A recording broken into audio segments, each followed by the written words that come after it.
Hey everyone, Road Breach here, and welcome to Rise of the Trailers Volume 2. Today we're taking a look at the trailers for Doom the Dark Ages, FNAF Into the Pit, and Astro Bot. There wasn't a lot of stuff that I was particularly interested in, but 3 games to talk about is enough for one of these videos. So let's start off with Doom the Dark Ages. After the ending of Ancient Gods Part 2, I felt it was a pretty good send-off for the series, but there was a little piece of me that still wanted to rip and tear some more. And here comes id Software to give us a Doom game that's set during the Unholy War. The game's visuals are far darker than the previous games that had more saturated colors. This version of Doom Guy's armor looks subtly different from the previous game, and that fur cape does help with the cool factor. There was talk about the game being more destructive than the last, and it does look as though demons will have more ways you can mutilate them from what we can see. Weapons seem to be more experimental, with weapons like the wood chipper and the rail spike launcher. I bet the wood chipper will most likely be able to be reloaded from killing enemies, considering it's using skulls for ammo. It seems as though the shield will take place of the chainsaw, and it acts as a way to block attacks, and as a long-range attack, which will most likely change up the flow of combat. Doom Guy also appears to have more options for melee attacks, because he now has a flail and a kick, which I'm eager to see how these additions change up how fights play out. If I were to speculate about these additions to the game, I'm willing to bet that the game will have melee combos. And much like the hammer from the Ancient Gods DLC, it looks as though the shield can also be used to stagger enemies. And of course that wasn't enough for id, because they also have mech combat and a dragon you can ride, and I'm totally down for the former. Doom the Dark Ages is looking to be very different from its predecessors, which I'm definitely very hopeful for.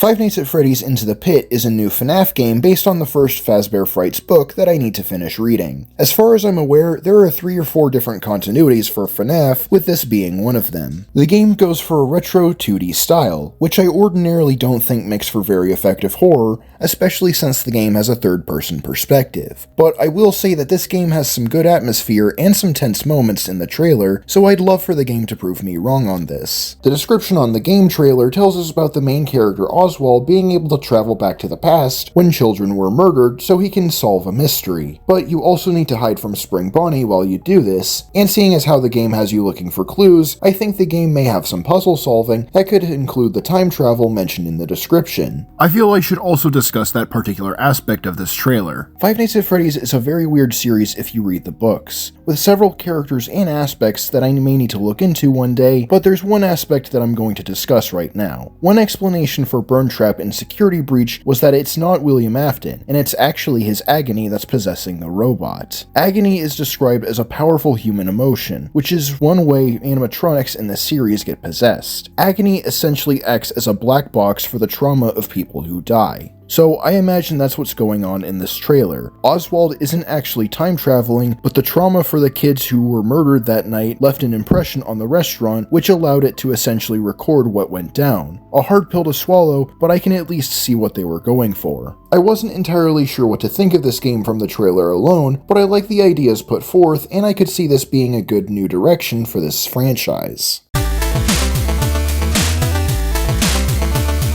And finally, Astro Bot. I do wish the game had a more unique title like Astro Bot Adventure, but that's a nitpick. I enjoyed Astro's Playroom when I got my PS5. It may have been a tech demo for the PS5, but it had a whole game built around the features of the DualSense, and while it may not have been particularly long, it was still plenty of fun and incredibly charming. So to see the same team work on a bigger game that uses the features of the controller is something I'm definitely here for. The game's levels certainly look bigger than its predecessor, and the game has some of the same enemies from Astro's Playroom, but there are some enemies that look totally new, and the game has far more boss fights that Playroom didn't. The game also has more toys to play with, because we can see Astro using a couple different power-ups that come from these little buddies you can meet along the way. I did hear rumors about Astro meeting a Fennec Fox, which does appear in the trailer, but it doesn't seem to be all that important. Fennecs are adorable though, so I will give points for the representation. I imagine that the haptic feedback will make its return, and it looks like this jet will use the motion controls, but it's not apparent what parts of the game will make use of what feature. But I am excited to see how this game uses the controller, and even though I'm not a PlayStation super fan, these little references to older games is cute. In any other circumstance, I would be dreading September, but seeing as how I have Transformers 1 and this to look forward to,